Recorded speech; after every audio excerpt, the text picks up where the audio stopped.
Today, I'm driving about an hour from my home to visit my parents. My father recently got hurt, so I wanna see how he's doing. Driving back to my hometown always brings back memories of growing up there. It's a simple trip, but for me, it feels a little nostalgic.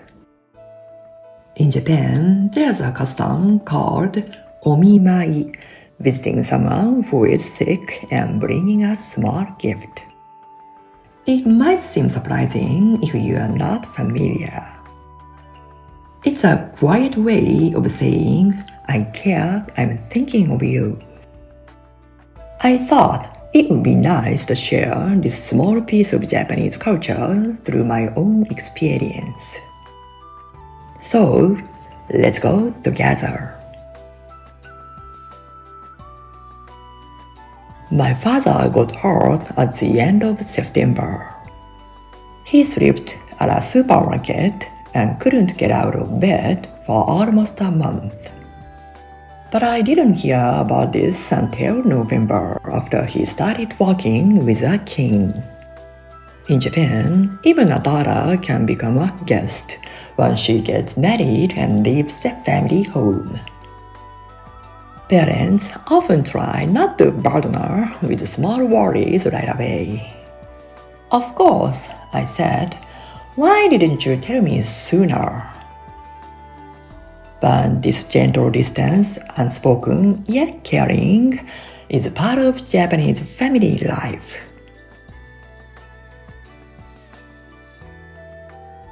First, I prepare some omimai money.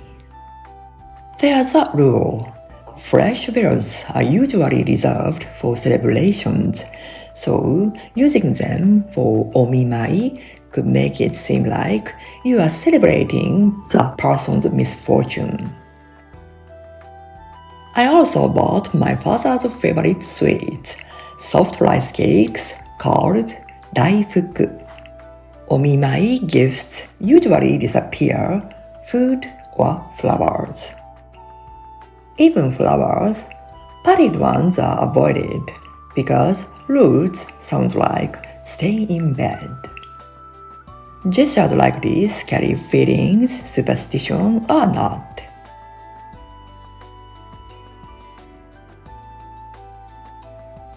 When I arrive, I put on the guest slippers at the entrance, though my mother would bring them anyway. Then comes a small family ritual, greeting the ancestors at the butsudan, a small family altar where ancestors are honored. It's just a small moment, but sitting there quietly always helps me reset my mind a little.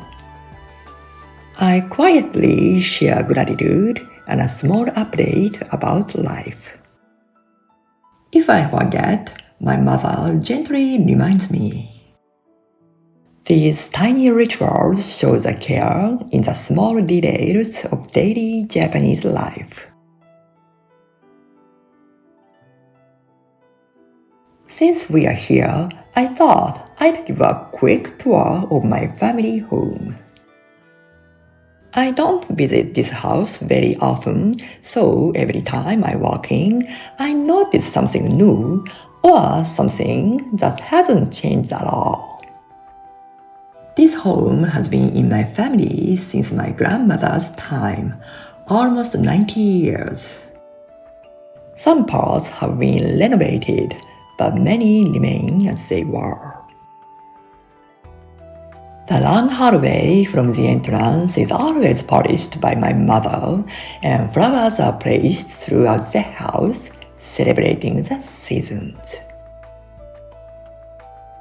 This is a guest room, rarely used now, but once prepared for visitors. In the corner, there's a koto. My sister is a master, so its presence has always felt natural, not decoration, but part of everyday life.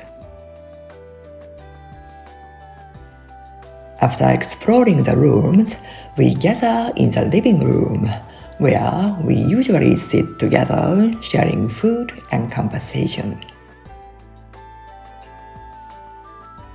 We sit, eat daifuku, and talk about my father's recovery. We drink tea my mother prepared on a small tray called chataku. Holding it always makes me feel like a welcomed guest. My father looks brighter today, his voice stronger. And with that, I feel relieved. Now we can laugh together about his recovery, but until I knew what had happened, I can imagine it must have been really tough for my mother. The Japanese way of not worrying others, honestly, it's hard for me to fully understand. What do you think? Traditionally, omimai visit shouldn't last too long, around 30 minutes. But today, like always, our conversation stretched to almost 2 hours. Before leaving, my mother always prepares some food to take home, saying, "Here's a little osusobake." In Japan, osusobake is a custom of sharing extra food you have with others. In our case though, it's not really just leftover sharing. I know she prepares it specifically for me. Yet she never says that, so I don't feel like I need to be polite or grateful.